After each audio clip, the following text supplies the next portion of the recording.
प्रदेश सरकार को हर मोर्चे पर विफल बताते हुए भारतीय जनता पार्टी अजमेर इकाई ने आज कलेक्ट्रेट पर जन आक्रोश रैली के माध्यम से अपना गुस्सा जाहिर किया और कलेक्ट्रेट पर धरना प्रदर्शन करते हुए राज्यपाल के नाम ज्ञापन भी सौंपा गया है। इस दौरान अजमेर सांसद भागीरथ चौधरी, विधायक अनिता भदेल, वासुदेव देवनानी, महापौर ब्रज लता हाडा के साथ ही बीजेपी के जिला जनप्रतिनिधि और पदाधिकारी मौजूद रहे। इस दौरान सभी ने राज्य सरकार पर जमकर हमला बोलते हुए कानून व्यवस्था को लेकर कटघरे में खड़ा किया। साथ ही प्रदेश में बिगड़ी जल व्यवस्था और बिजली व्यवस्था को लेकर भी सरकार पर निशाना साधा गया।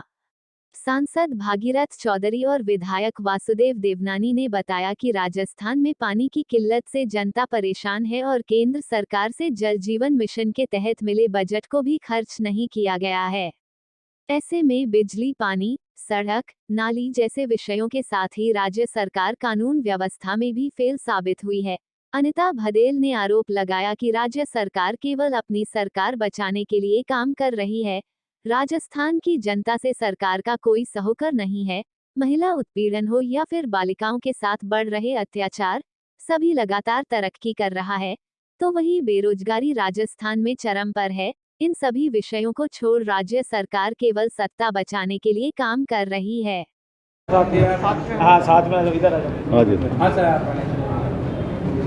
आज भारतीय जनता पार्टी अजमेर शहर जिला के बैनर तले, जिसमें अजमेर शहर और अजमेर किशनगढ़ भी हमारे शहर में शामिल होता है, इसके बैनर तले हमने आज यहाँ कलेक्टर साहब को ज्ञापन दिया। ज्ञापन से पूर्व हमने 2 घंटे का एक सांकेतिक धरना दिया, जिसमें हमारे विभिन्न संगठन के पदाधिकारियों ने हमारे सभी कार्यकर्ताओं को संबोधन किया।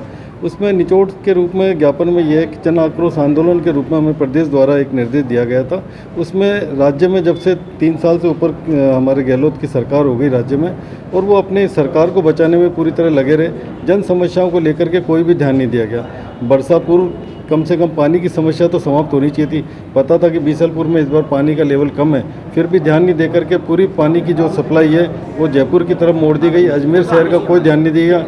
पूरे अजमेर शहर में कहीं पे 48 आवर की सप्लाई होती है, कहीं 96 घंटे की होती है, कहीं 72 घंटे की होती है। एक जो यूनिफॉर्म सिस्टम बनना चाहिए वो बिल्कुल भी पूरे शहर में नहीं है। किसी को पता नहीं लगता कि पानी कब आएगा या कब नहीं आएगा। तो एक हमने कलेक्टर साहब को ज्ञापन दिया और उसमें हमने रिक्वेस्ट करी है कि आप जलदाय विभाग के अधिकारियों को और साथ में जनप्रतिनिधियों को बैठा करके एक यूनिफॉर्म सिस्टम बनवाइए डिस्ट्रीब्यूशन का, क्योंकि बार बार कहा जाता है जलदाय विभाग द्वारा कि पानी तो भरपूर मात्रा में है, लेकिन सप्लाई क्यों नहीं हो पा रही। अगर पानी भरपूर मात्रा में है तो फिर निश्चित अंतराल पर सप्लाई भी पूरे शहर में होनी चाहिए।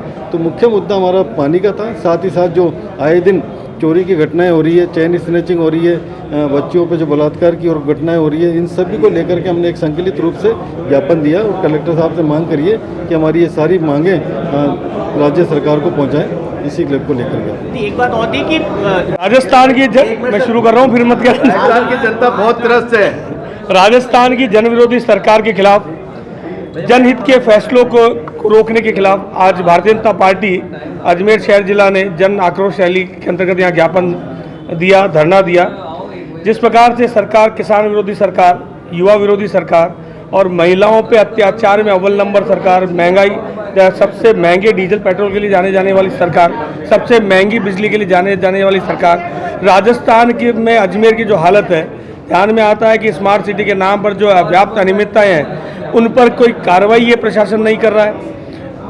जो पानी की व्यवस्था, जो स्थिति है अजमेर की, जल व्यवस्था आपूर्ति को लेकर के भी हमने आज इस ज्ञापन में हमने मांग रखी है कि 96 घंटे से ज़्यादा यहाँ पर होने के बाद भी आम जनता को पानी नहीं मिल रहा है। महंगी बिजली और बिजली की ट्रिपिंग हो रही है। जगह जगह सड़क पे सीवरेज के खड्डे खुदे पड़े हैं, उसको जल्दी से जल्द काम का पूरा नहीं किया जा रहा है। सड़कें टूटी पड़ी है। स्मार्ट सिटी के नाम पर जनता के ऊपर अत्याचार हो रहा है। इन सब मुद्दों को लेकर के और राजस्थान में व्याप्त महिला अत्याचार की बात को लेकर के आज 18 महिलाओं से, चाहे वो 60 साल की हो चाहे 6 महीने की अबोध बालिका, उनके साथ बलात्कार हो रहे हैं और कानून व्यवस्था पूरी ध्वस्त है। सरकार केवल मात्र अशोक गहलोत जी अपनी सरकार बचाने में व्यस्त है और किस प्रकार से राज्यसभा का चुनाव जीते उसकी बाड़ेबंदी में व्यस्त है।